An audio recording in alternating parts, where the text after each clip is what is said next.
नमस्कार सगळ्यांना. रामकृष्ण हरी. श्रीराम जय राम जय जय राम. ओल्या हरभऱ्याची भाजी करायची ठरली म्हणून चपात्या केल्या. त्या तव्यात हरभरे भाजून घेतला आणि छान अशी आमटी करून घ्यावं म्हटलं ओल्या हरभऱ्याची. ह्याच दिवसात आता हरभऱ्याचं खायला मिळतं ना.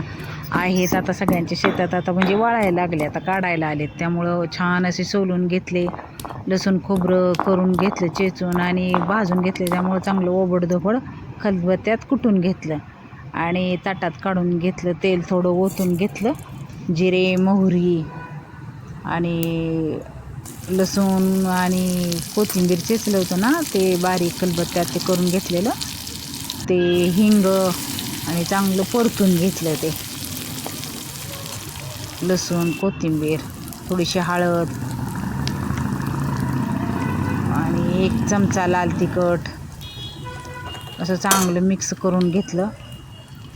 आणि आपण खलबत्त्यात जे कुटून घेतलं होतं ओबडधोबड, ते चांगलं आपण परतून घ्यायचं त्याच्यात टाकून तेलाच्या ह्याच्यात तिखटात. आणि जेवढं आपल्याला पाहिजे तेवढं पाणी ओतून घेतलं. मी 2-3 माणसांचीच केली भाजी, रस्सा भाजी ओल्या हरभऱ्याची. इतकी टेस्टी आणि झालं. परत वाळले हरभरे की मिळतच नाही ना ओल्या हरभऱ्याची डाळ्याची भाजी. त्याची भाजूनसुद्धा खूप छान आवळा होता. चवीनुसार मीठ जे ते ज्या त्या ऋतूमध्ये. आणि 2 चमचे शेंगदाण्याचं कूट टाकून घेतलं आणि चांगली उकळी येऊन द्यायची. 1-2-3 मिनिट चांगली उकळी येऊन दिली. चांगली शिजली, कशी तरी आली बघा. अशी सकाळी सकाळी जेवणासाठी हरभऱ्याची भाजी करून घेतली ओल्या हरभऱ्याची. अशी तरी आलेली, इतकी छान जी झाली ती टेस्टी, खूप मस्त झाली होती. अशी भांड्यात काढून घेतली ओल्या हरभऱ्याची भाजी.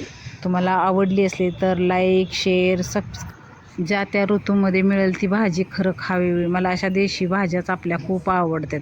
गरगट्टा भाजी, हे ओल्या हरभऱ्याची भाजी, उसळ, ह्याचे म्हणजे कटलेट केले, भात होतो. ह्याचा भात तर इतका जी छान ना, खूपच सुंदर झाला होता भात आज केला होता. तुम्हाला त्याची पण रेसिपी मी दाखवेन. तुम्हाला आवडली असेल तर लाईक शेअर सबस्क्राईब करा.